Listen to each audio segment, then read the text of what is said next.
আসসালামু আলাইকুম। কি অবস্থা সবার? আজকে লাইভে আসলাম। এই বেশ টানা মাসখানেক তো সলভ ক্লাস করলাম।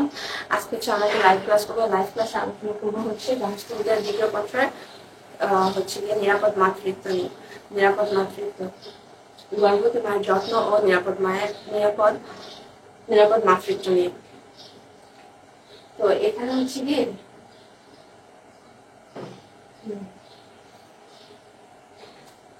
আচ্ছা, আমরা হচ্ছে গিয়ে টপিকগুলো তো আলোচনা করবোই, কিন্তু টপিকগুলোর পাশাপাশি হচ্ছে গিয়ে আমরা সৃজনশীল নিয়ে আলোচনা করবো।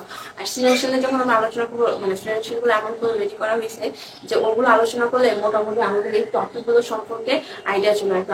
আমরা যে টপিকগুলো পড়বো, গর্ভবতী মায়ের শারীরিক ও মানসিক যত্ন, স্বাস্থ্য পরীক্ষা, প্রসবকালীন জটিলতা, প্রসবকালীন জটিলতা আমাদের কি কি করা উচিত আর কি কি করা উচিত না, তারপরে শিশুর সুষ্ঠু বিকাশে প্রসবকালীন প্রভাব।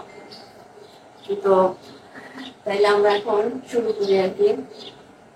প্রথম হচ্ছে কি, মানে সৃজনশীল গুলো যেটা 1 মার্কসের কোয়েশ্চেন, 1 মার্কসের কোয়েশ্চেন গুলো হচ্ছে কি, তো এটা তো শুধু অল্পতে লিখলেই চলবে আর কি। আচ্ছা, এখানে কি বলছে যে রতন মিয়া একজন কৃষক, তার স্ত্রী সালেহা 2 মাসের অন্তঃসত্ত্বা।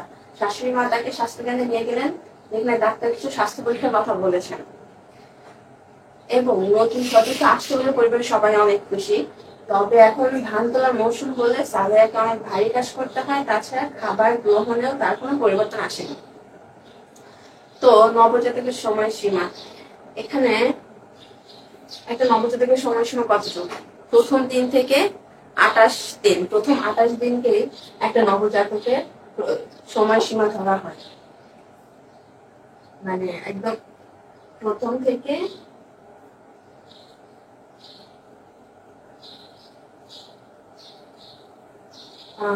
28 দিন, এটা হচ্ছে নবজাতক কালের সময়সীমা। যাক, আমি যেহেতু শুরু করে দিয়েছি, এখন আমাকে কি শোনা যায় ঠিকঠাক? আমি একটু দেখে নিই।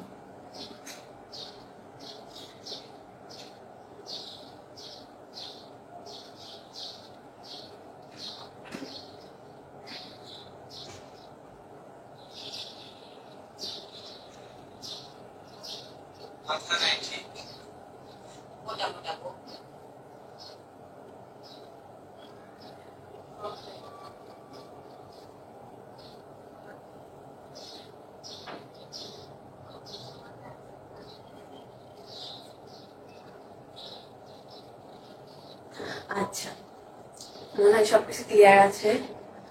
আচ্ছা, দ্বিতীয় কোয়েশ্চেন থেকে, নিরাপদ মাতৃত্ব বলতে কি বুঝো? নিরাপদ মাতৃত্বটা কি আসলে? একটা নিরাপদ মাতৃত্ব হচ্ছে গিয়ে যে গর্ভধারণ করার সময় থেকে পুরো গর্ভকালীন সময়টা এবং প্রসব বেদন হওয়া এবং তার পরবর্তী সময় একজন মায়ের যা যা যাবতীয় শারীরিক মানসিক যত্ন এবং পরবর্তীতে কিংবা যে কোনো সময় যখন জরুরি অবস্থা হয়, তখন প্রয়োজনীয় যে ব্যবস্থাটা নেওয়া হয় সেটাই হচ্ছে নিরাপদ মাতৃত্ব। মানে এই যে পুরাটা সময়, মোটামুটি এটা কত, 9 মাস তো থাকেই, কিন্তু এরপরে হচ্ছে কি প্রসব হওয়ার পরেও যেই সময়টা, এই পুরোটা সময়টা একজন মায়ের শারীরিক মানসিক যে যত্নের দরকার, তার যাবতীয় সবকিছু নিশ্চিত করাই হচ্ছে নিরাপদ মাতৃত্ব।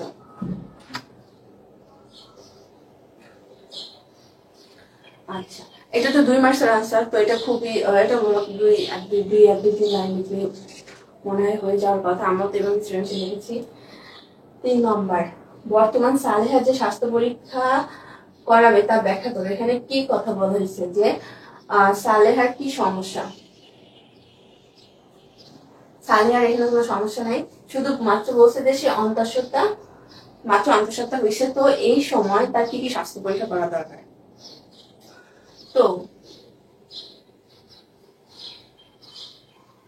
এখন একটা প্রথমে যখন একজন মহিলা গর্ভধারণ করে, এটা তার প্রাথমিক, একদম প্রথম দিকের ব্যাপার, মানে একদম প্রাথমিক লেভেল। তো এই সময় একজন মানুষ খুবই সম্ভবত ডাক্তারের কাছে তার যে স্বাস্থ্য পরীক্ষাগুলো করাবে সেটা মোটামুটি সবাই। স্বাস্থ্য পরীক্ষার মধ্যে কি আসবে? প্রথমে রক্ত পরীক্ষা করাবে, খুবই স্বাভাবিক।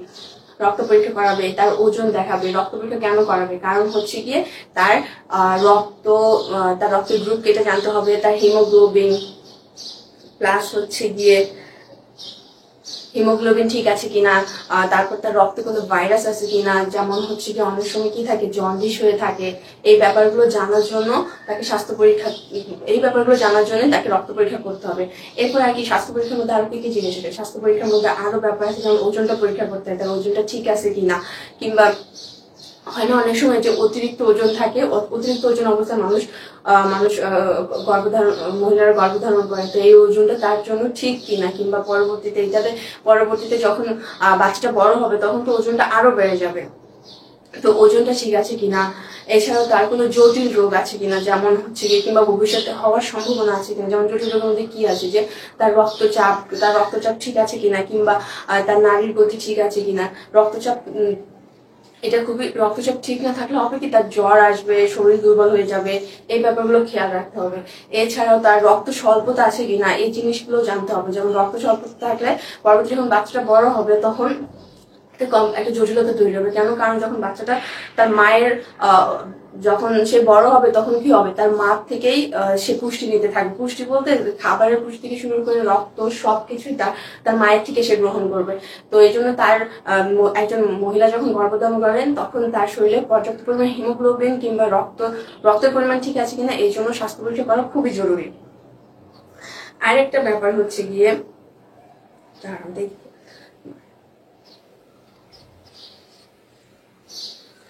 এছাড়াও হচ্ছে গিয়ে যেমন এখানে স্বাস্থ্য পরীক্ষা 3টা জানলো, যে ওজন পরীক্ষা করতে হবে, ওজন পরীক্ষা, তারপর রক্ত পরীক্ষা, তারপরে কোনো সংক্রামক রোগ আছে কিনা। এখন সংক্রামক রোগ বলতে যেমন অনেকের থাকে রুবেলা থাকে, সিফিলিস থাকে, তারপর ধনুষ্টঙ্কার, এই টাইপের রোগগুলো তাদের আছে কিনা। এছাড়াও কিডনি, তারপর মূত্রথলি, এই তার যে অভ্যন্তরীণ কোনো এই সমস্যাগুলো আছে কিনা। তো এই বিশেষ করে ধনুষ্টঙ্কার রোগ থেকে আনানোর জন্য এই সময় টিটিনাস টক্সয়েড টিকাটা নেওয়া খুবই জরুরি, যেটা একমাত্র আমরা স্বাস্থ্য পরীক্ষার মাধ্যমেই জানতে পারি। তো এছাড়াও আমাদেরকে আরো কিছু জানা উচিত, যেমন হচ্ছে গিয়ে মায়ের ডায়াবেটিস আছে কিনা। কারণ এই রোগগুলো পরবর্তীতে যখন বাচ্চা যখন বড় হবে তখন এগুলো আরো বেশি কমপ্লেক্সিটি তৈরি করবে। তো মোটামুটি হচ্ছে একজন মায়ের শারীরিক পরীক্ষা বলতে যখন মানে প্রাথমিক পর্যায়ে, তখন তার রক্ত পরীক্ষা, ওজন পরীক্ষা থেকে শুরু করে তার নাড়ির গতি, রক্তচাপ ঠিক আছে কিনা, কিংবা রক্তের পরিমাণ ঠিক আছে কিনা, সংক্রামক রোগ, কোনো রকমের সংক্রামক রোগ তার শরীরে বাসা বেঁধেছে কিনা, এই জিনিসগুলোর প্রতি লক্ষ্য রাখতে হবে। এছাড়াও না আমাদেরকে মোটামুটি এগুলো নিয়ে কাজ, এগুলোই মেইন, যে ডাক্তার এই সময় এই ব্যাপারগুলো পরীক্ষার মাধ্যমেই জানতে পারে। এটা ছিল আমাদের 3 নম্বর। তো স্বাস্থ্য পরীক্ষার বেলা আমরা কি কি জানবো? স্বাস্থ্য পরীক্ষায় আমরা রক্ত পরীক্ষা জানবো, রক্ত পরীক্ষা করাতে হবে, ওজন, সংক্রামক রোগ, কোনো জটিল রোগ আছে কিনা, যেমন খিচুনি টাইপের, টক্সিমিয়া, যেমন আরেকটি স্কিপ করেছি টক্সিমিয়ার মধ্যে গেছে খিচুনি আছে। খিচুনি হলে তার হচ্ছে গিয়ে পানি জমে যায়, হঠাৎ করে তার দুর্বল লাগে। হ্যাঁ, তো এই ব্যাপারগুলো আছে কিনা, এগুলো এই জন্য ডাক্তার তাকে যে এই প্রাথমিক অবস্থায় ডাক্তার তাকে এই স্বাস্থ্য পরীক্ষাটা করাতে বলেছে কিনা, যে এই যে যাবতীয় কথাটা বললাম রক্ত পরীক্ষা থেকে শুরু করে এই সমস্যাগুলো তার আছে কিনা। 3 মার্কের কোয়েশ্চেন মোটামুটি এরকম 4-5টা সমস্যা লিখে কিছুটা ডিটেইলে ব্যাখ্যা করলে আশা করি 3 মার্কের কোয়েশ্চেন এতটুকু যথেষ্ট। সালেহার শারীরিক ও মানসিক যত্নের যথাযথ মূল্যায়ন। শারীরিক যত্ন বলতে কি বললাম, এই যে স্বাস্থ্য পরীক্ষাটা এটা তো এর মধ্যে যাবে, এটা কিন্তু নিয়মিত 3 মাস অন্তর এটা করাতেই হবে এই ব্যাপারগুলো। এর মধ্যে শারীরিক যত্নের মধ্যে কি আছে? শারীরিক যত্নের মধ্যে প্রথমে আমরা কি বলছি, খাবার দাবার, যে মানুষ যে মা তার খাওয়া দাওয়াটা ঠিকঠাক হচ্ছে কিনা। শারীরিক যত্নের প্রথম কথাই হচ্ছে যে তার শরীরটা কতটুকু সুস্থ।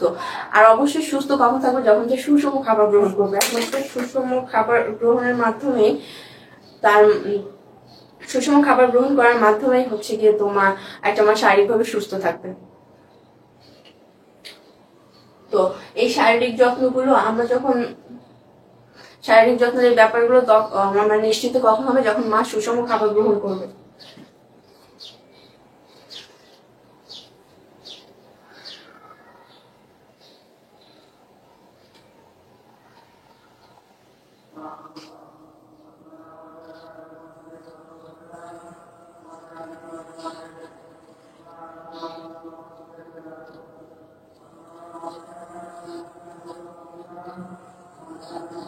আচ্ছা, আমরা একটু কমেন্ট করি। এমডি সাকিব হোসেন লিখেছে আসসালামু আলাইকুম। ওয়ালাইকুম আসসালাম।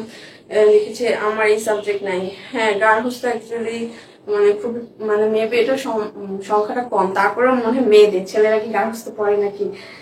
আচ্ছা যাক, ঠিক আছে, জয়েন হন আস্তে আস্তে সবাই। তারপর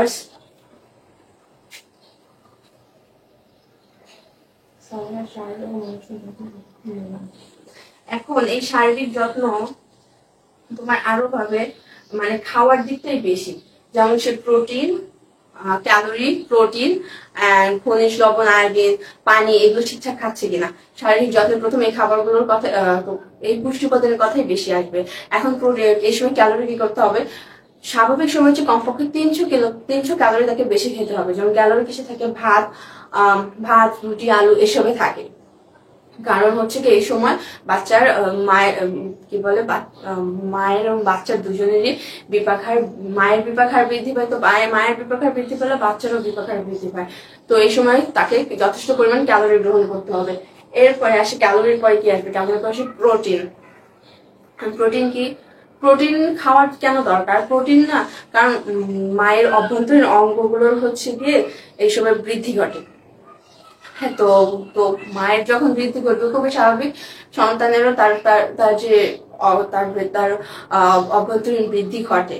তো পঞ্চম মাসের পর থেকে কমপক্ষে 65 গ্রাম প্রোটিন অতিরিক্ত গ্রহণ করতে হবে, রেগুলার মেনটেন করতে হবে অ্যাটলিস্ট। কারণ হচ্ছে গিয়ে দুইজন না হলে হয় কি পরবর্তীতে মায়ের হবে কি যে সে হচ্ছে গিয়ে দুর্বলতায় ভুগবে, বাচ্চাটা নিয়ে নিবে তার কাছ থেকে, কিন্তু মা পরে দুর্বল হয়ে যাবে আর কি, তার শারীরিক বৃদ্ধিটা ঠিকঠাক মতো হবে না। শারীরিক আর কি বলতে পারি আমরা, সুষম খাবার।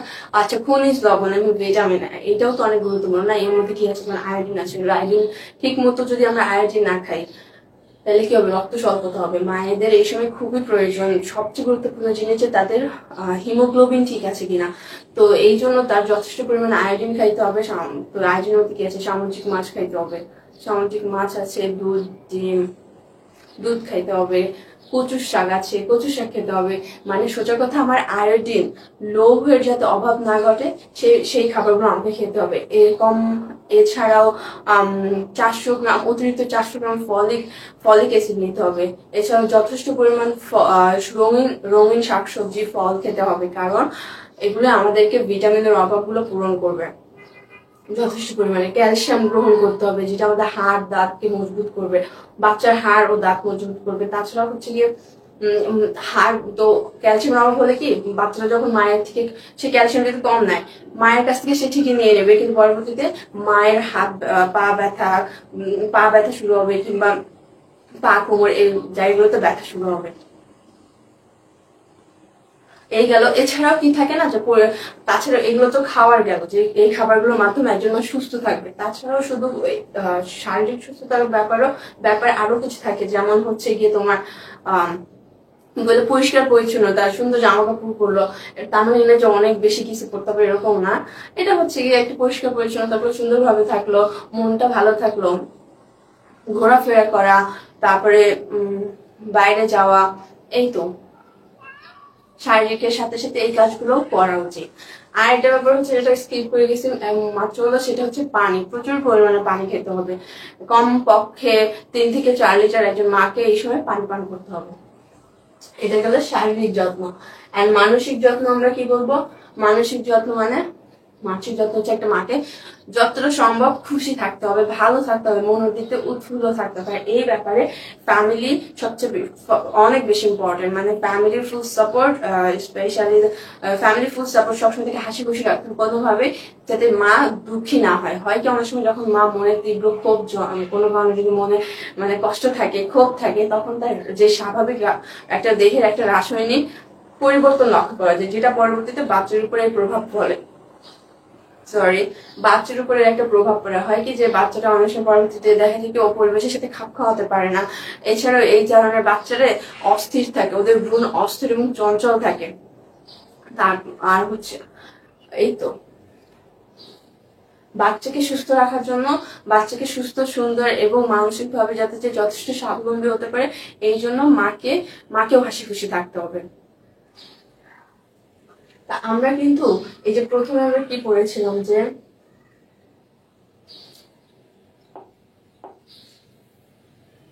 এখানে কি শারীরিক ও মানসিক যত্নের কথা কিন্তু বলা আছে। তো আমি কিন্তু এখানে তো শারীরিক ও মানসিক যত্ন, গর্ভবতী মায়ের শারীরিক ও মানসিক যত্নের কথা বলা আছে। তো আমি এই কোয়েশ্চেনটা এভাবেই সিলেক্ট করা হয়েছে, এভাবেই করা হয়েছে যাতে আমাদের হচ্ছে কি ওই টপিকটা হয়ে যায়। তো ওখানে শারীরিক মানসিক যত্নের কথা বলা আছে, এখানে কিন্তু আমরা শারীরিক মানসিক যত্নটা নিয়ে যথেষ্ট আলোচনা করছি, যথেষ্ট আলোচনা হলো। এই তো পরে কি অবস্থা করে।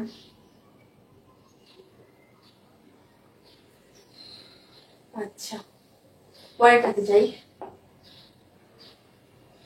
আচ্ছা পরেরটা কি হচ্ছে, রীতা মুক্তি একই সাথে সন্তান সম্ভাবনা। রীতা ও মুক্তি একই সাথে সন্তান সম্ভাবনা। রীতার শাশুড়ি কুসংস্কারচ্ছন্ন, তিনি রীতাকে কম পরিমাণে খাবার খেতে দেন, ডাক্তারের কাছে নিয়ে যে, মানে সোজা কথা হচ্ছে রীতার সেই যত্নটা হচ্ছে না যেটা দরকার। কিন্তু মুক্তি কোথায়, অন্যদিকে মুক্তি এই সময় সবচেয়ে মানে মুক্তি হচ্ছে যথাযথ যত্ন হচ্ছে, কিন্তু রীতার যথাযথ যত্নটা হচ্ছে না, এটাই এখানে বলছে। নবজাতকের সংজ্ঞা দাও। নবজাতকের সংজ্ঞা মানে নর্মালি আমরা একটা নবজাতক সংজ্ঞা প্রথম দিন থেকে প্রথম 3 মাস পর্যন্ত একটা বাচ্চাকে আমরা নবজাতক বলতে পারি। শিশুর জন্য মায়ের দুধ সর্বোৎকৃষ্ট। হ্যাঁ এটা হচ্ছে গিয়ে শিশুর জন্য মায়ের দুধ খুবই গুরুত্বপূর্ণ, কারণ হচ্ছে গিয়ে বা এটাকে কি বলে শাল দুধ বলে, এটা আরেকটা নাম হচ্ছে শাল দুধ। তো নর্মালি যখন একটা বাচ্চা দুনিয়ায় আসে, ওর তো খুবই স্বাভাবিক যে বাহিরের খাবার দাবার ওর জন্য একদমই, বাহিরের খাবার দাবার ওর জন্য সুইটেবল না, ওটা সহ্য করতে পারবে না। ওর যে ক্ষমতা হজম শক্তি, ওই সময় তো ওর ভেতরে যে হজম শক্তি ওইটা ঠিক মতো তৈরি হয়নি। তো যেটা মানে মানে আমরা তো একদম ক্লিন ভাবে বলি, যেটা আল্লাহ ওর জন্য ওটাই বানিয়েছে যে শিশুর জন্য মায়ের দুধ। তো প্রথম 6 মাস মায়ের দুধের উপর কোনো, মায়ের দুধের চেয়ে ভালো তার জন্য কিছু না, ইভেন এটাই খাওয়াতে হবে। ঋতার জটিলতা কোন ধরনের, ঋতার জটিলতা কোন ধরনের, এটি রোধের উপায় ব্যাখ্যা করো। কি সমস্যা ঋতার, আগে আমরা এটা জানি। কোথায় ঋতার সম্ভাবনা খিঁচুনি এবং তীব্র মাথা ব্যথা, এটা হচ্ছে ঋতার জটিলতা। খিঁচুনি টক্সিমিয়াতে, যখন কারো টক্সিমিয়া হবে, তখন টক্সিমিয়া সমস্যা আসবে, তখন এটার খিঁচুনি আসবে। তীব্র মাথা ব্যথা, যখন রক্ত স্বল্পতা থাকবে, মাথা ব্যথা থেকে দুর্বল, তার মানে তার মধ্যে একটা টক্সিমিয়াতে আমরা কি করেছিলাম যে টক্সিমিয়া হচ্ছে খিঁচুনি আসে, পায়ে পানি জমে, এই ব্যাপারগুলো থাকলে তো টক্সিমিয়া আসে। তীব্র মাথা ব্যথা মানে রক্ত স্বল্পতা আসে, তার মাথা ঘোরা, দুর্বলতা, জ্বর, এই ব্যাপারগুলো আছে। তো এখন ঋতার জটিলতা কোন ধরনের, এটা কি প্রসবকালীন প্রসবকালীন জটিলতা। তো এটি রোধের উপায় কি করতে হবে, অবশ্যই তাকে প্রথমে ডাক্তারের কাছে নিতে হবে, তাকে সর্বপ্রথম তার স্বাস্থ্য পরীক্ষা নিশ্চিত করতে হবে যথাসম্ভব। এরপরে যেমন তারপর তার রক্ত স্বল্পতার সমস্যা আছে, তাকে যথেষ্ট পরিমাণে ডাক্তারের কাছে শুনে ডাক্তারের পরামর্শ অনুযায়ী তাকে চিকিৎসা দিতে হবে, এবং এর পাশাপাশি তার খাওয়া দাওয়ার উপর নজর রাখতে হবে। তাকে যে কম পরিমাণে খাবার দেয় না, এটা হচ্ছে যে দুর্বল হয়ে গেছে, মাথা ব্যথা খুবই স্বাভাবিক। তো তার খাওয়া দাওয়ার প্রতি তাকে অনেক বেশি যত্নশীল হতে হবে আর কি। ক্যালোরি, প্রোটিন, খনিজ, ভিটামিন সবকিছু তাকে ওই মানে গর্ভকালীন অবস্থায় যতটুকু প্রয়োজন তাকে ততটুকু নিতেই হবে। তাকে খাবার দাবারের প্রতি যত্নশীল হতে হবে, স্পেশালি যেহেতু মাথা ব্যথার কথা বলা হয়েছে, আমরা বইতে একটা আলোচনা আছে না যে রক্ত স্বল্পতার ওখানে দেখবে যে মাথা ব্যথার কথা বলা আছে। তো মাথা ব্যথা এই জন্য তাকে কি করতে হবে, প্রচুর পরিমাণে আয়োডিন গ্রহণ করতে হবে, যে খাবারগুলোতে খেলে তার আয়োডিনের অভাব দূর হবে। যেমন কচু শাক খেতে হবে, কলিজা খেতে হবে, ফ্রুটস খেতে হবে, তাহলে আস্তে আস্তে তার এই সমস্যা এটি রোধ করা সম্ভব আর কি। সে মানে তার মাতৃত্বটা আর কি মাতৃত্ব সুন্দর হবে, তাই না? হ্যাঁ সুন্দর, একটা মানে সুস্থ থাকলেই না তার মাতৃত্বটা সুন্দর হবে। আচ্ছা ঋতা ও মুক্তির গর্ভকালীন যত্নের সঠিকতা নিরূপণ করো। এটা তো আমরা ঠিক বলছি যে রিতার যথাযথ যত্ন হচ্ছে না, কিন্তু মুক্তির যথাযথ সে একদম তার গর্ভকালীন সময় তার যেই যত্ন দরকার সেটা হচ্ছে। তো অবশ্যই নিশ্চয়ই তার মুক্তির স্বাস্থ্য পরীক্ষা হচ্ছে, তার খাবার দাবার সবকিছু ঠিকঠাক, তাকে তার যতটুকু পরিমাণ মতো তাকে খাওয়ানো হচ্ছে, যতটুকু তার দরকার। কিন্তু অন্যদিকে রিতার এগুলো হচ্ছে না, রিতার প্রতি সেই যত্নটা হচ্ছে না। এটাই তো। তো এখানে আমরা কিন্তু যত সঠিক সঠিক গর্ভকালীন যত সঠিক যাপন করো, এখানে উত্তরটা কিন্তু কি আসবে, শারীরিক ব্যাপারটা আসবে, যে রিতার এই শারীরিক যত্নগুলো বলতে কি, শারীরিক যত্নগুলো কি সেটাই, যেমন রক্ত স্বাস্থ্য পরীক্ষা প্রথমে শারীরিক যত্নগুলো বলতে কি, যে তার খাবার দাবারের ব্যাপারগুলো হচ্ছে না, কিন্তু রীতি কি বলে মুক্তির খাবারের উপর তার যথেষ্ট গুরুত্ব পাচ্ছে। মানে সে সুষম খাবার খায়, কিন্তু রিতা সুষম খাবার খায় না, তার মানে তার শারীরিক যত্ন কিন্তু ঠিকঠাক হচ্ছে না।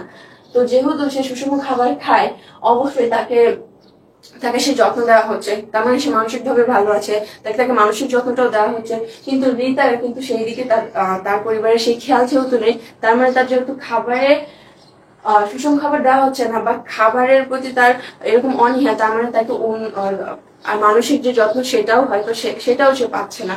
তার মানে এখানে যত্নের সঠিকতা নিরূপণ বলতে রিতার এবং মুক্তির দুজনেরই যে শারীরিক মানসিক যত্ন দরকার, মুক্তি সেটা পাচ্ছে, কিন্তু রিতা সেটা পাচ্ছে না। তার মানে এখানে শারীরিক এবং মানসিক যত্নের কথাটাই আলোচনা করতে হবে। আমাদের টপিক গুলো কিন্তু ঠিকই কাভার হয়ে যাচ্ছে এই প্রশ্নগুলো আলোচনার মাধ্যমে।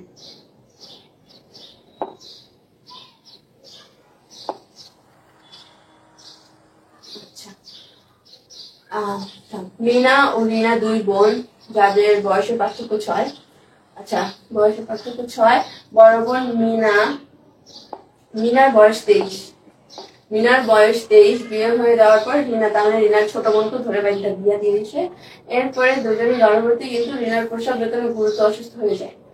রিনা ছোট, মিনা হচ্ছে রিনা 6 বছরের বড়। তো রিনা হচ্ছে গিয়ে অসুস্থ হয়ে যায়, তাকে হাসপাতালে ভর্তি করানোর পর সন্তানকে বাঁচানো সম্ভব হলো না। চিকিৎসক বলেন যে সুস্থ সন্তান জানার জন্য মায়ের পরিপক্কতা, মানে পরিণত বয়স, একটা মানে সোজা কথা যে অল্প বয়সে সে গর্ভধারণ করেছে। অন্যদিকে মিনা স্বাভাবিক প্রসবের মাধ্যমে সুস্থ জন্মধারণ হয়। তাহলে এখানে যদি মিনার বয়স 23 হয়, 6 বছর ছোট হলে 23 কত হয় তাহলে?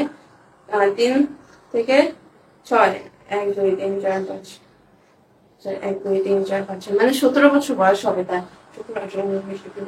17 বছর বয়স। তার মানে হচ্ছে রিনার বয়স 17, মানে 18 বছরও হয়নি তার। তাহলে বাল্য বিবাহ এখানে। আচ্ছা ঠিক আছে, জাইগোট কাকে বলে? জাইগোট কি? একটা হচ্ছে গিয়ে স্ত্রী গ্যামেট এবং পুরুষ গ্যামেটের একটা নিষিক্ত ডিম্বাণু। জাইগোট হচ্ছে একটা নিষিক্ত ডিম্বাণু, যেটা হচ্ছে একটা স্ত্রী গ্যামেট এবং পুরুষ গ্যামেটের মিলনের ফলে তৈরি হয়, এটাই হচ্ছে জাইগোট। নিরাপদ মাতৃত্ব আমরা কি বললাম? এই যে এটা তো প্রথম আলোচনা করেছি। নিরাপদ মাতৃত্ব হচ্ছে গিয়ে গর্ভধারণ সময় থেকে শুরু করে প্রসবকালীন এবং প্রসব পরবর্তী যা একজন মায়ের যে পরিমাণ শারীরিক ও মানসিক যত্ন দরকার তা নিশ্চিত করাই হচ্ছে কি নিরাপদ মাতৃত্ব।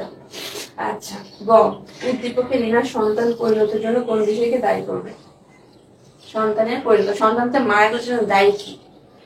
এটা তো বাল্য বিবাহ, মানে রিনার যে বয়স 17 বছর বয়স একটা বাচ্চা, সে তো পরিণত হয়নি, সে তো এখনো ছোট, সে নিজেই যথেষ্ট একটা 23 বছরের মানুষ আর একটা 17 বছরের মানুষ, মানে ধরতে গেলে মেয়েটা এখনো ছোট। তো খুবই স্বাভাবিক যে একটা ছোট মানুষ যখন গর্ভধারণ করবে, তখন তার বাচ্চা খুবই স্বাভাবিক যে কি বলে, তার বাচ্চা তো সেই বাচ্চাও পরিণত হবে না, তার নিজের শরীরের মতো অনেক ঘাটতি থাকবে। কারণ হচ্ছে কি, যখন একটা মানুষ একটা অপরিণত মেয়ের গর্ভধারণের জন্য যে জায়গা, সেটাই তো তৈরি হয় না। বাচ্চাটা সেখানে বড় হবে, তার মধ্যে যে শারীরিক কি বলে, মানুষ যে শারীরিক যে কন্ডিশন, যে শর্ত, সেটাই তো পূরণ হয় না। উদ্দীপকের রিনা সন্তান, তো এটাই যে আসলে যে রিনা হচ্ছে যথেষ্ট ছোট শারীরিকভাবে, সে এখনো পরিপক্ক না একটা বাচ্চা ধারণের জন্য, তো খুবই স্বাভাবিক। তো সে কিভাবে তো বাচ্চাটা সুস্থ সুস্থ হবে না, এটাই স্বাভাবিক। কারণ হচ্ছে নর্মালি কি হয় যে এই সময় সে নিজের যত্ন নিতে পারবে না, তার খাওয়া দাওয়া এই ব্যাপারগুলো থেকে বাচ্চাটা অপরিপুষ্টই থাকবে, বাচ্চাটা সার্ভাইভ করার জন্য যথেষ্ট পরিমাণ পরিণত হবে না। এই তো আরো কিছু, এই তো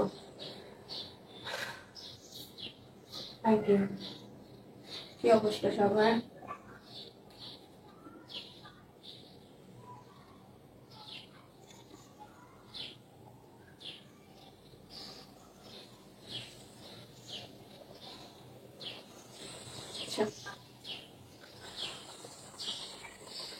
উদ্দীপকের আলোকে সুস্থ শিশু জন্মদানের জন্য মায়ের পরিপক্কতা খুবই গুরুত্বপূর্ণ। হ্যাঁ, মানে রিনার যেই রিনার শরীরের যে অনুপস্থিতিটা, সেটা মিনা, যেমন মিনা কিন্তু সুস্থ বাচ্চা জন্ম দিয়েছে।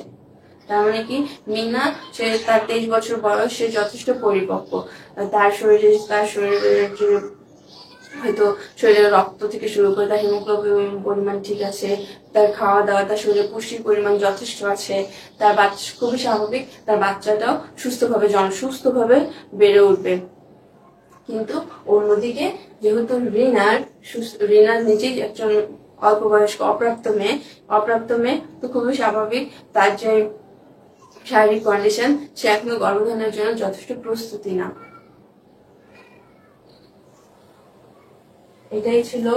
এটাই পুরো ব্যাপারটা হচ্ছে এটাই যে সুস্থ জন্মদানের জন্য মায়ের পরিপক্কতা খুবই দরকার। আর এটার জন্য প্রথমত আমাদের বাল্য বিবাহটা রোধ করতে হবে, যে মানুষকে মেয়েদেরকে একটা অ্যাটলিস্ট 18 বছর আগে মেয়েদেরকে কোনোভাবে বিয়ে দেওয়া যাবে না। এটাই আসলে এই কারণটার জন্যই আসলে মেয়েদের হচ্ছে অসুবিধাগুলো হয়। কারণ একটা 17 বছর একটা মেয়ে, সে কি বুঝে, কি জানে, নিজের যত্ন বলতেই বা সে কি জানে। আচ্ছা,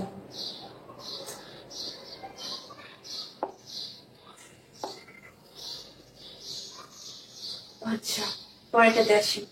সুরভি গর্ভবতী হয়েছে প্রায় 4 মাস, সে সবসময় চিকিৎসকের পরামর্শ নিতে যায়। এবার তার চিকিৎসক তাকে কার্বোহাইড্রেট জাতীয় গ্রহণ করার পরামর্শ দিলেন। সুরভির রক্তশূন্যতার সমস্যা ছিল, তাই চিকিৎসক তাকে আরেকটি বিশেষ খাদ্যগুণ সমৃদ্ধ খাবার পরামর্শ দেন। আচ্ছা, গর্ভাবস্থার 5 মাস পর থেকে দৈনিক কত গ্রাম প্রোটিন খাইতে হবে? এটা হচ্ছে 65 গ্রাম। এটুকু রেখে দেবেন, 65 মাত্র দরকার নেই। গর্ভ অবস্থায় প্রোটিন জাতীয় খাদ্য গ্রহণ করার প্রয়োজন কেন?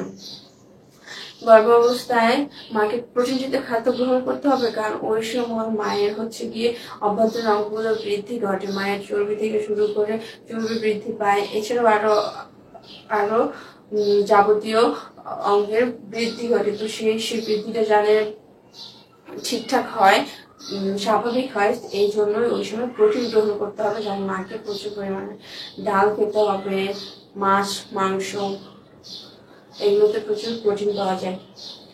উদ্দীপকের সুরভি রক্তশূন্যতার কারণে চিকিৎসা তাকে কি ধরনের খাবার খেতে বলে? এটা রক্তশূন্যতার জন্য কি খাবার, মানে আয়রন যুক্ত খাবার খাবে, যাতে তার হিমোগ্লোবিন বাড়বে। এখন যে খাবারগুলোতে আয়োডিন আছে, যেমন কলিজার মধ্যে আয়োডিন আছে, তারপর ফ্রুটসের মধ্যে, ডালিমের মধ্যে আয়োডিন আছে, কলার মধ্যে প্রচুর আয়োডিন আছে, তো এই খাবারগুলো তাকে খেতে হবে।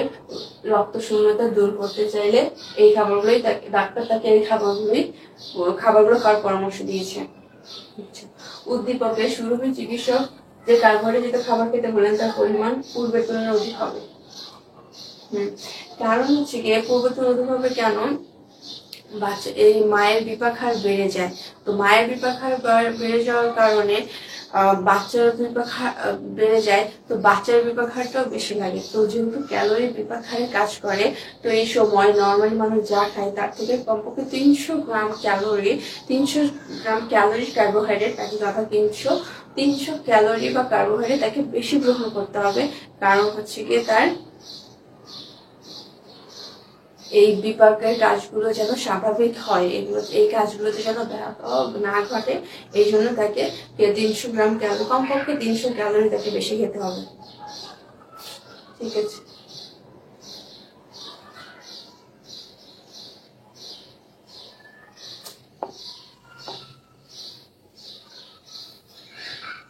আচ্ছা,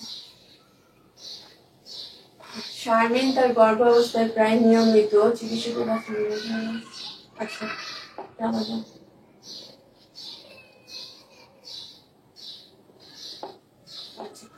শারমিন তার গর্ভাবস্থায় প্রায় নিয়মিত একজন চিকিৎসকের কাছে যেতেন। তার গর্ভাবস্থায় 3 মাস হওয়ার পরই চিকিৎসক তাকে দৈনিক 250 গ্রাম শাকসবজি, 50 গ্রাম ফল খাওয়ার নির্দেশ দিতেন। খাওয়া দাওয়ার পাশাপাশি শারমিনকে অন্য অনেক বিষয়ের প্রতি খেয়াল রাখতে বলেছেন। আচ্ছা, প্রথম প্রশ্ন কি, গর্ভ অবস্থায় দৈনিক কত গ্লাস পানি পান করতে হবে? কত গ্লাস? অ্যাটলিস্ট 3 থেকে 4 লিটার অথবা 14 থেকে 15 গ্লাস। একদম এগুলো একদম এক মার্কের ক্যাশে লিখলে একদম পুরো মানে লিটার হবে 3 থেকে 4 লিটার।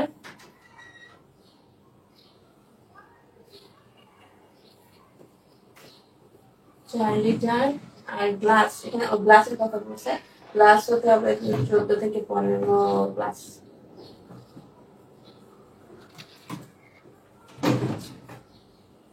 গর্ভাবস্থায় টিকা প্রদান সম্পর্কে জানাবো। গর্ভাবস্থায় সম্পর্কে যেটা নিতে হয়, টিটেনাস টক্সিন টিকা। এই টিকাটা নিতে হয় যত সম্ভব যে কোনো রোগের জন্য ডাক্তার এই টিকাটা দেয়। আর এই টিকাটা কম নেওয়াটা হচ্ছে কি 5 বার। প্রথম ডোজ, এরপরে হচ্ছে 4 সপ্তাহ পরে নিতে হয়, এরপরে 1 মাস পরে একটা, এরপরে 6 মাস পরে আবার, এরপর 1 বছর পর, মানে এরকম একটা ইয়াতে 5টা নিতে হয়। আচ্ছা, প্রথমে একটা, এরপরে 4 সপ্তাহ পরে একটা, 4 সপ্তাহ পর 6 মাস পরে একটা, 1 বছর পর একটা, তারও 1 বছর পর আরো একটা নিতে হয়। এখানে হচ্ছে এটা হচ্ছে গিয়ে টিটেনাস। টিকাটা হচ্ছে টিটেনাস টক্সিন, টিটি অর টিটা। আচ্ছা, কিছু একটা আছে, টিটেনাস টক্সিন। আচ্ছা, বাংলা না মানে লেখালেখি কম হয়, যদি ভুল হয় তাহলে প্লিজ মানে একটু অ্যাভয়েড করো। হ্যাঁ, যদি বোঝা যায় যে কি লিখতে চাইছে আর কি, এখন প্লিজ আবার কেউ মানে করো যে ম্যাডাম বাংলাই তো আমাদের হচ্ছে গিয়ে আর কি, কিন্তু মানে লেখালেখি কম হলে অনেক সময় দেখা যায় কি যা মানে যে কিছু একটা ব্যাপার একটু বেশি হয়ে যায় আর কি। সরি, খুবই দুঃখিত। আচ্ছা, উদ্দীপকে শারমিনকে খাদ্যাভ্যাসের যে নির্দেশনা দিলেন গর্ভাবস্থা তার গুরুত্বপূর্ণ করেন। শারমিনের কি খাদ্যাভ্যাস? 250 গ্রাম শাকসবজি, 55 গ্রাম ফল। আচ্ছা, খাদ্যাভ্যাসটা খুবই গুরুত্বপূর্ণ, খুবই গুরুত্বপূর্ণ। কারণ হচ্ছে গিয়ে কি যে এমনিতে একটা মানুষ মেয়েদেরকে এমনিতেই নর্মালি দেখা যায় কি স্বাভাবিক অবস্থায় খাওয়া মানে শারীরিক সবকিছু যে সবসময় ক্যালোরি কিংবা প্রোটিন কিংবা হচ্ছে কি ভিটামিন খনিজ লবণ পানি যে তারা মেনটেন করে খায় তা কিন্তু না। কিন্তু যখন তাতে যাই খাক সে নিজে একা থাকে, এতে কিন্তু তার শারীরিক তেমন কোনো সমস্যা হয় না। কিন্তু যখন গর্ভধারণ করে, যখন ভেতরে একটা ভ্রূণ আস্তে আস্তে বড় হয়ে একটা বাচ্চাতে পরিণত হয়, তখন গিয়ে কিন্তু এটা অনেক মানে বেশ সেন্সিটিভ একটা বিষয় হয়ে যায়। কারণ হচ্ছে গিয়ে বাচ্চাটা তার নারীর উৎস দিয়ে তার মায়ের থেকে সবকিছু নেয় আসে, রক্ত থেকে শুরু করে ভিটামিন মানে সব যাবতীয় পুষ্টি নিয়ে নেয়। তো যদি মায়েরই কম থাকে, বাচ্চা তো নিয়েই নিবে, তখন বাচ্চারও পরিপূর্ণ পুষ্টি হবে না, মায়েরও পরিপূর্ণ পুষ্টি হবে না। এইটা থেকে জটিলতা তৈরি হবে। পরবর্তীতে প্রসবকালীন সময় গিয়ে সে হয়তোবা নর্মাল কি বলে নর্মাল প্রসব যে স্বাভাবিক প্রসব করার যে ক্ষমতা হয়তো সেটা থাকবে না পরবর্তীতে, ইভেন তার শরীরে হয়তো ওই পরিমাণ রক্তও থাকবে না। আর এমনিতেই তো ডাক্তাররা মানে প্রসবের আগেই বলে দেয় যে রক্তের জন্য 1 কাপ রেডি রাখতে, এরকম বলেই কিন্তু দেয়। তো এরপরে যদি রক্ত অনেক কমে যায় কিংবা মা যদি সেই পরিমাণ সামর্থ্যবান না হয়, পরবর্তীতে যখন সন্তান প্রসবের সময় হয়, তখন এটা খুবই কি বলে এটা একটা মানে খুবই বেশি জটিলতা তৈরি হয়। অনেক সময় দেখা যায় বাচ্চারা সেই পুষ্টিহীনতায় বাচ্চাটা মারাও যায়, কিংবা থাকে না যে মায়েরও অনেক বেশি কমপ্লেক্সিটি তৈরি হয়। ইভেন মা এই যে পুরো সময়টা যাতে ঠিক মতো মানে খাদ্যাভ্যাস ঠিক না হওয়ার কারণে মা ও শিশু দুজনেরই কি বলে দুজনের জীবন সংশয় হয়। ওই সময়টাতে গিয়ে দেখা যায় কি বাচ্চারা অনেক ক্ষতি হয়ে যেতে পারে, মা নিজেও অনেক সমস্যার সম্মুখীন হয়। তো এই জন্য যে খাদ্যাভ্যাসের যে ব্যাপারটা, এইটার উপর খুবই মানে মানে এই 9টা মাস একটা মাকে তার খাওয়ার যে অভ্যাস সেটা সর্বোচ্চভাবে মেনটেন করা উচিত আর কি। শারমিনকে চিকিৎসক ও অন্য যেসব বিষয়ের প্রতি খেয়াল রাখতে বলা হয়েছে। শারমিনকে অন্য অনেক বিষয়ের প্রতি খেয়াল, এখানে কি বলছে? অন্য অনেক বিষয়। এখানে খাওয়া দাওয়ার পাশাপাশি কি বলা হয়েছে? অন্য অনেক বিষয়ের মধ্যে যেমন এখানে তাকে পরিষ্কার পরিচ্ছন্ন থাকতে হবে। একটা মাকে এই সময় পরিষ্কার পরিচ্ছন্ন থাকতে হবে, এক মানে শৃঙ্খলার মধ্যে থাকতে হবে। যখন মানে একটু ঘুম থেকে ওঠে ঠিকঠাক সময়, সকালে সকালে ঠিক সময় ঘুম থেকে ওঠা, আবার অনেক রাত না জাগা, মানে একটা নিয়মের মধ্যে থাকতে হবে। বাচ্চারা নর্মালি কি হয় যে বাচ্চারা নর্মালি হচ্ছে, আমি অনেক বেশি নড়াচড়া করতেছিলাম না, মাত্র নোটিস করলাম আর কি। নর্মালি বাচ্চারা মা যখন গর্ভ অবস্থায় থাকে তখনই তার মায়ের আচরণকেই তারা ওইটাকে গ্রাব করে আর কি। তো সে যত এই সময় শৃঙ্খলার মধ্যে থাকে, বাচ্চাটা ওই শৃঙ্খলার মধ্যেই থাকে। আর সবচেয়ে বড় কথা যে অনেক বেশি রাত জাগা, এটা তো সুস্থ মানুষের জন্যই ঠিক না। তারপরে যখন একটা গর্ভ অবস্থায় কেউ মাও রাত জাগবে, সেটা তার বা তার বাচ্চার জন্য ঠিক না। এছাড়াও এই সময় যে মানে অনেক বেশি পরিশ্রম, একেবারে কোনো কিছু মানা যাবে মানে একেবারে ইচ্ছা মতো করতে হবে তাও না, তবে একেবারে বসে থাকবে তাও না। যথেষ্ট পরিমাণ বিশ্রামও নিতে হবে, আবার হচ্ছে গিয়ে কাজও করতে হবে। এছাড়াও ব্যায়াম, হাঁটাচলার মধ্যে থাকতে হবে। কমপক্ষে 8 ঘন্টার ঘুম তার ঘুম নিশ্চিত করতে হবে। তাছাড়াও তার মনটা যাতে ভালো থাকে, এই জন্য একটু বাইরে ঘুরতে যাওয়া, এই ব্যাপারগুলোর মধ্যেও থাকতে হবে। আর মানসিক যত্নের মধ্যেও, আর যখন মানসিক স্বাস্থ্যের কথা বলি যে আমাদেরকে ভালো থাকতে হবে, তো আমরা যখন পরিষ্কার পরিচ্ছন্ন থাকবো, নিয়মিত ব্যায়াম, বিশ্রাম, কাজের মধ্যে থাকবো, তখন আমরা মানসিকভাবে এমনিতেই ভালো থাকি।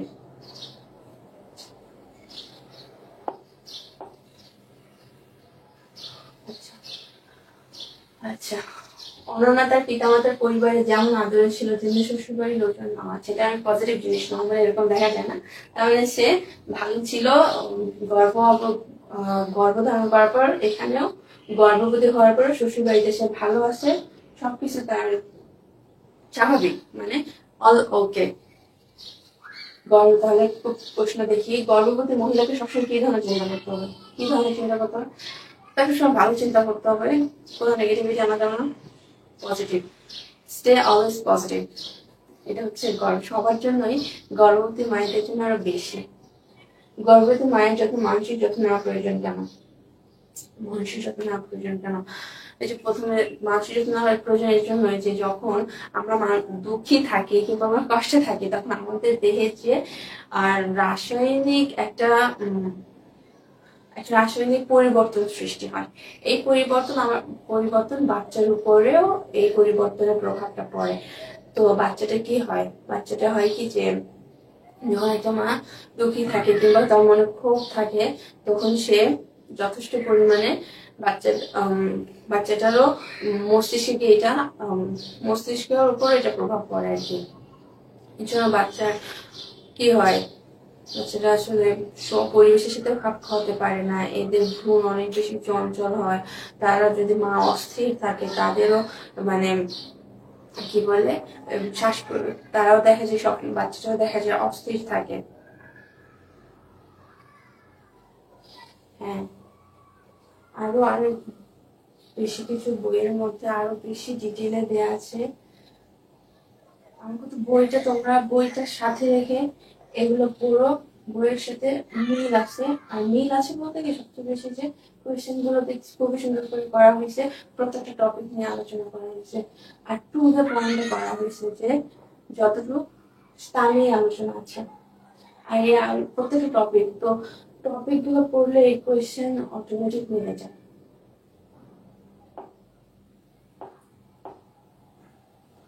কি অবস্থা সবার, আমি তো দেখতেছি, কে জানে। ইনশাল্লাহ আমরা প্রত্যেক সোমবারে এই সময়ে 4:30 থেকে 5টার মধ্যে ইনশাল্লাহ লাইভে আসবো। তোমরা গার্হস্থ্য তো মেয়েরাই বেশি করে, ছেলেরা কম করে। মেয়েরা আবার মোবাইলও কম ঘাটাঘাটি করে মনে হয়, ছেলেদের তুলনায় ছেলেরা অনেক বেশি হচ্ছে কি মোবাইলের ভেতরে থাকে, মোবাইল নাড়াচাড়া করে আর কি।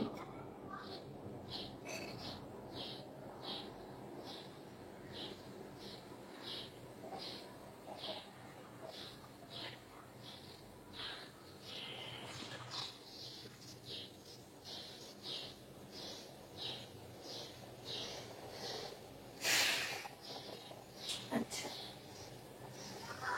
এটা তো হয়ে গেছে। তাহলে এটা ব্যাপারটা ক্লিয়ার না যে কি বলে যে হ্যাঁ এটা তো শেষ।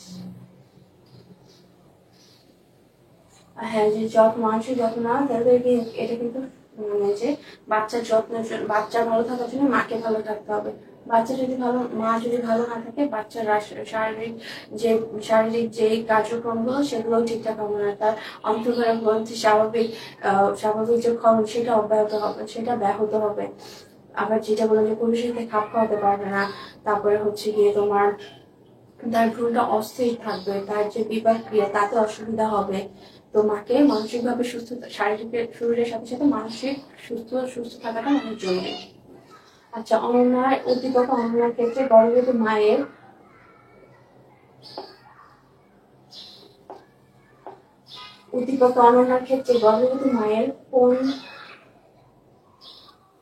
মায়ের কোন যত্নের দিকটি ফুটে উঠেছে?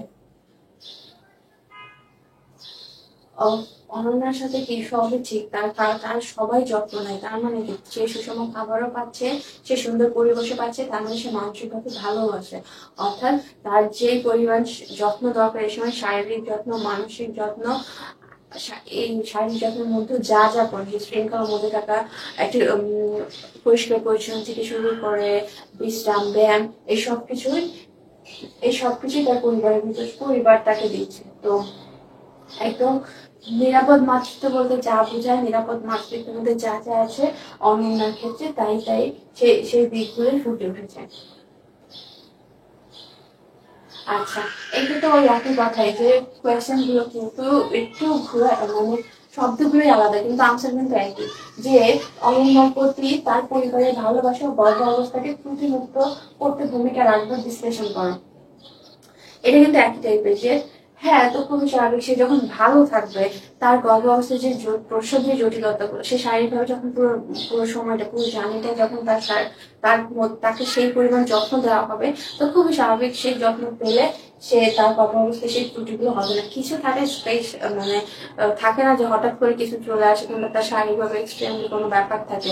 তাছাড়া যদি একজন সুস্থ মায়ের যখন গর্ভাবস্থা থেকে শারীরিক মানসিক সেই পরিমাণ যত্ন দেওয়া হবে, ইনশাল্লাহ তার পরবর্তীতে প্রসবকালীন সময় তার জটিলতাগুলো আসবে না। এগুলাই শারীরিক এবং মানসিক যত্নের ব্যাপারগুলোই আসলে এই কোয়েশ্চেনের আনসার, যে ত্রুটিমুক্ত রাখতে কতটা ভূমিকা পালন করে।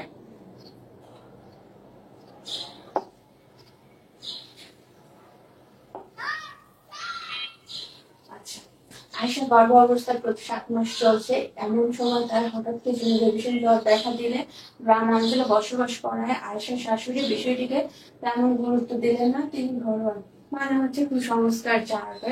এখন এরকম অনেক মানুষের যারা এসব কুসংস্কার নিয়ে কাজ করে, মানে এসব কুসংস্কার রাখে, আমি বুঝি না কেন মানুষের ব্যাপারে। এখন ইওসি এর পূর্ণ রূপ কি? এমার্জেন্সি অপারেশন সেন্টার, এটা পুরো হচ্ছে এমার্জেন্সি অপারেশন সেন্টার। আচ্ছা, প্রসবকালীন জটিলতা দেখা দেয় কেন? প্রসবকালীন জটিলতা কেন দেখা দেয়? উদ্দীপকে আয়শার অসুস্থতার অবস্থার প্রেক্ষিতে কোন ধরনের সেবা নেওয়া অবশ্য? আচ্ছা, প্রসবকালীন জটিলতা কেন দেখা যায়? প্রসবকালীন জটিলতা আসলে অনেক সময় হয় না যে বিশেষ প্রথম কারণে যেটা সেটা হচ্ছে যখন একটা মানুষ একটা মেয়েকে অল্প বয়সে বিয়ে দেয়, মানে 18 কম। আবার অনেক সময় শুধুমাত্র 18 কম এটা তো থাকেই। আর একটা ব্যাপার যখন বয়স অনেক বেশি হয়ে যায়, যেমন 18 বা 35, 18 কম আবার 35 বেশি, এটা বেশ বয়স। এর পরে কিংবা 18-র আগে তখন একটা বাচ্চা একটা মেয়ের প্রসব জটিলতা দেখা দিতে পারে। এছাড়াও তার যদি কোনো জটিল রোগ থাকে, যেমন যদি জন্ডিস থাকে কিংবা ডায়াবেটিস থাকে, রক্ত স্বল্পতা থাকে, রক্তচাপ থাকে, মানে রক্তচাপের এই সমস্যাগুলো থাকে, তাহলেও প্রসব জটিলতা দেখা দিবে। আবার যদি এমন হয় যে 2 বছর একটা বাচ্চা জন্মদানের পর তার মধ্যে 2 বছর অ্যাটলিস্ট একটা গ্যাপ দেওয়া উচিত, এই গ্যাপটা না থাকলেও প্রসব জটিলতা দেখা দিতে পারে।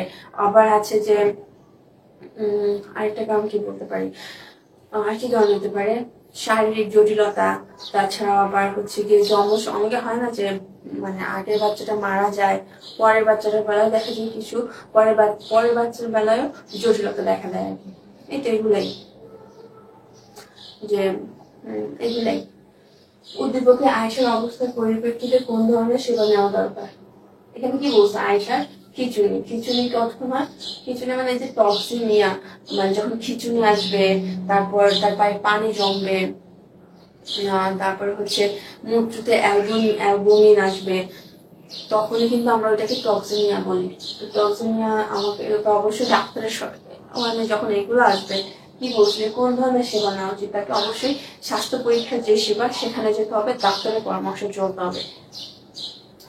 আয়েশার শাশুড়ি আয়েশাকে ঘরোয়া পদ্ধতিতে চিকিৎসা করা কি যৌক্তিক? আচ্ছা, এটা তো এখন সবাই বুঝি যে আসলে আমরা যে ঘরোয়া পদ্ধতি ব্যবহার করি এটা আসলে খুবই পরিমাণ অযৌক্তিক। যতটা সম্ভব কুসংস্কার এড়িয়ে, হ্যাঁ ব্যাপারটা এরকম যে অনেকে যে বলে মানে কোনো কিছুই যে একেবারে যে থাকে না যে ডাক্তারের কাছে মাসে মাসে ব্যাপারটা যেতে হবে এরকম না, বাট একটা নিয়মিত চেক আপ, যে 2 মাস পর 3 মাস পর নিয়মিত চেক আপের মধ্যে থেকে ডাক্তারের পরামর্শ মতো চলা উচিত। নিজেরা হ্যাঁ আমরা বছরের পর বছর এটা মেনে আসছি বলে সব মানে এরকম এরকম কোন রকম কুসংস্কার ধারণা মধ্যে থাকা উচিত, এটা ভীষণ অযৌক্তিক। কারণ এখানে এটা শুধু এরকম, এটা কোনো ছোটখাটো ব্যাপার না, এটা একটা মানে থাকে না বাচ্চা মারাও এরা অনেক প্রচুর মারা যায়, মা বাচ্চা দুজনই মারা যায়, নয়তো কখনো বাচ্চা মারা যায়, কখনো মা মারা যায়। আবার দেখা যায় বাচ্চাটা যদি অনেক যাও বা দুনিয়াতে আসে দেখা যায় অনেক সময় প্রতিবন্ধী হয়ে থাকে, এটা আরো সমস্যা।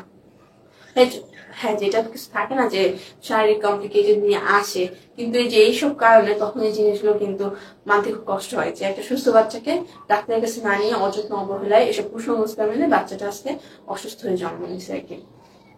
তো প্রেগনেন্সির পুরো সময়টাতেই ডাক্তারের সাথে পরামর্শ বা ডাক্তারের সাথে যোগসূত্র রাখা খুবই দরকার।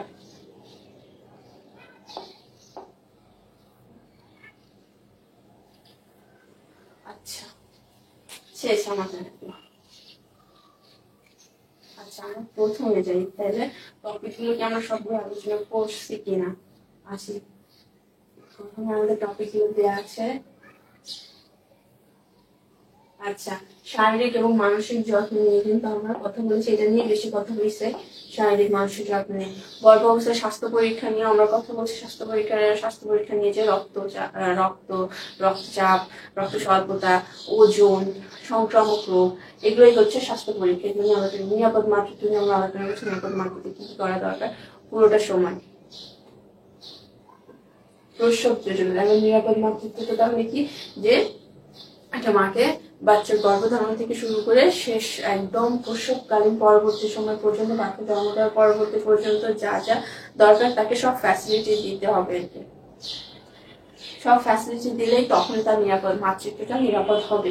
শুধু কি তাই, এছাড়াও যে তার মানে যখন বাচ্চাটা হয়ে যায় তার জন্য যে যে ব্যবস্থা গ্রহণ করা দরকার, মানে তাকে একটা নজরের মধ্যে রাখতে হবে যে তার খিঁচুনি হচ্ছে কিনা, কিংবা সে সময় হয় যে বাচ্চা দেখা যায় প্রসব বেদনা অনেক টানা সময় 24 ঘন্টা চলে যায়, তারপরেও প্রসব বেদনা হতেই থাকে। তো ওই সময় বাচ্চা এবং মা দুজনেই দুর্বল হয়ে যায়। এই সময় তাদের খুব জরুরি অপারেশন করানো, মানে জরুরি ডাক্তারের পরামর্শে জরুরি অপারেশন করাতে হবে, অথবা কিংবা তার তাপমাত্রা ঠিক আছে কিনা, কিংবা তার রক্তক্ষরণ বা অতিরিক্ত পানি বা অতিরিক্ত রক্তক্ষরণ হচ্ছে কিনা, তারপর তার মাথা ব্যথা, বমি আছে কিনা, এগুলো হলে তখন তাকে কি করতে হবে, তাকে ডাক্তারের পরামর্শ নিয়ে চিকিৎসা নিতে হবে। এছাড়াও এই সময় প্রসব বেদনার শুরু থেকে বা প্রসব বেদনা পরবর্তীতে যারা কাছে থাকে, যেমন দায়ী, ডাক্তার, নার্স, তারা থেকে শুরু করে তাদের যে ব্যবহৃত যন্ত্রপাতি হোক, তোয়ালে, গামছা, চাদর, এই জিনিসগুলো একদম পরিষ্কার রাখা, এই ব্যাপারগুলোর প্রতিও নজর দিতে হবে। এরপরে হচ্ছে প্রসব জটিলতা এবং প্রসব জটিলকরণ। প্রসব জটিলতাটা হচ্ছে গিয়ে যে অনেক সময় প্রসব জটিলতাটা আমরা কি বলতে পারি যে সাধারণত স্বাভাবিক উপায় কোনটা, যে বাচ্চার জন্মনালী থেকে হচ্ছে গিয়ে কি বলে, সম্ভবত বাচ্চা যে জন্মনালী, স্বাভাবিক উপায়ে যে জন্মনালীতে আসে, 90% বাচ্চা এইভাবে আসে, স্বাভাবিক প্রক্রিয়ায় জন্মনালীতে আসে। তো এই উপায় যেটা যে বাচ্চাগুলো জন্ম নেয় সেটাই স্বাভাবিক। কিন্তু অনেক সময় হয় কি, যা বাচ্চাটা আসে না, স্বাভাবিক প্রক্রিয়ায় জন্মনালীতে আসে না, তখন একটা চিমটা ব্যবহার করতে হয়, চিমটা ব্যবহার করে তাকে টেনে আনতে হয়। তো হয়তো এটা অনেক সময় অপারেশনও করতে হয়, অপারেশন করে বাচ্চাটাকে আনতে হয় আর কি। তো এই ব্যাপারগুলো খেয়াল রাখতে হবে যে এগুলোই অ্যাকচুয়ালি প্রসব জটিলতা, যেগুলোতে নজর রাখতে হবে যে আসলে। কিন্তু এগুলোকে বসে থাকলে চলবে না যে এগুলো আচ্ছা ঠিক আছে হচ্ছে হোক না। আরেকটা থাকে যে ব্রিজ থেকে বাচ্চার হচ্ছে কি পাটা থাকে সব স্বাভাবিক অবস্থায়, বাচ্চার মাথা থেকে জন্মনালীর দিকে আর পাটা থেকে ওপরের দিকে। কিন্তু ব্রিজ প্রসবের বেলায় পাটা থাকে জন্মনালীর দিকে আর মাথাটা থাকে হচ্ছে উপরের দিকে। তো এতে বাচ্চা মায়ের দুজনেরই অনেক অসুবিধা হয়। তো এই সময় দেখা যায় কি অপারেশন করতে হয় আর কি। তো এই যে একটা সময় বাচ্চা প্রসবের সময় অনেক সময় দেখা যায় কি যে বাচ্চার হচ্ছে গিয়ে নিঃশ্বাস, অক্সিজেনের সমস্যা হয়। অতিরিক্ত যখন আমাদের বাচ্চাটার অক্সিজেনের সমস্যা হচ্ছে এদিকেও খেয়াল রাখতে হবে যে অতিরিক্ত যদি অক্সিজেন দেওয়া হয় তখন কি হয়, বাচ্চাটা হচ্ছে গিয়ে বন্ধ হয়ে যায়। আবার যে তার দেখা যায় কি যে এই যে প্রসব বেদনা নর্মালি কি থাকে যে 1 থেকে 1.5 মিনিট। তো এই সময় স্বাভাবিক 100 উপরে থাকলেই মোটামুটি স্বাভাবিক অক্সিজেনের মাত্রা থাকে। কিন্তু এর নিচে নামলে বাচ্চা যখন কম অক্সিজেন পাবে তখন সেটা তার মস্তিষ্কে আঘাত আনতে পারে। এই যে প্রসব জটিলতাগুলো, এগুলোর উপরও নজর রাখতে হবে। প্রসব জটিলতার করণীয় হচ্ছে যে যেটা খুবই স্বাভাবিক যে একটা মেয়েকে অবশ্যই 18-র আগে বিয়ে দেওয়া যাবে না, বাল্য বয়সে বিয়ে দেওয়া যাবে না। এছাড়াও তাকে মানে গর্ভধারণের আগে সে শারীরিকভাবে সুস্থ আছে না সেটা পরীক্ষা করে নিতে হবে। তাছাড়া হচ্ছে গিয়ে মানে প্রসব যে হসপিটালগুলোতে পূর্ণ চিকিৎসা দেওয়া হয় প্রসবকালীন সময়ে, কখন যদি জরুরি মুহূর্ত হচ্ছে ওই সময় যে ব্যবস্থাগুলো গ্রহণ করতে হবে সেই হাসপাতালগুলোতে নিয়ে যাওয়া আর কি। শেষটা হচ্ছে শিশুর সুস্থ বিকাশ এবং প্রসবকালীন প্রভাব। একটা শিশুর সুস্থ বিকাশে কিন্তু প্রসবকালীন অনেক প্রভাব পড়ে। যখন একটা বাচ্চা সুস্থভাবে দুনিয়াতে আসে তখন কিন্তু তার হচ্ছে গিয়ে তার সেটা পরবর্তীতে মানে পরিবেশের সাথে সে সুস্থ হয়ে যখন আসবে তখন পরিবেশ হোক সে সুস্থভাবে বড় হবে। আর প্রসবকালীন জটিলতার কারণে তার যদি কোনো মাথায় চাপ লাগে, মস্তিষ্কে আঘাত লাগে বা অক্সিজেনের সমস্যা হয়, অথবা তার যে হৃদস্পন্দন সেটাতে সে তার যে তার যে কি বলে নিঃশ্বাসের যে গতি, এটা যদি ঠিক না থাকে পরবর্তীতে কিন্তু তার পরিবেশের সাথে কিংবা মানে জীবনযাপনে কিন্তু তার অনেক অসুবিধা হতে পারে আর কি। এগুলোই ছিল আমাদের আজকের পুরো টপিক। আর এটা হচ্ছে ইনশাআল্লাহ এটাই এই পুরোপুরি আমরা এখানে হচ্ছে কি আমরা যা পড়ছি এখানে সব টপিক মানে পুরো চ্যাপ্টারটাই কভার হয়ে গেছে। আর আমরা হচ্ছে সলভ ক্লাসও পড়ছি। তো আশা করি তোমাদের সমস্যা হবে না। এরপরে যদি হয় তো অবশ্যই কমেন্ট করবা। আর যারা জানাবো আর কি যে হ্যাঁ এই টপিকটা এইভাবে পড়ালে কিংবা একটু ডিটেলে পড়ালে ভালো হতো, ইনশাল্লাহ আমি ওভাবে ট্রাই করবো। আর সলভ ক্লাস রেগুলার পাবা। এর সাথে সাথে হচ্ছে কি প্রত্যেক সোমবার ইনশাল্লাহ 4:30 কিংবা 5টার মধ্যে আমরা একটা করে লাইভ ক্লাস করবো এক একটা অধ্যায়ের উপর। তো ঠিক আছে, আচ্ছা ভালো থাকো সবাই, আজকের মতো এখানেই শেষ।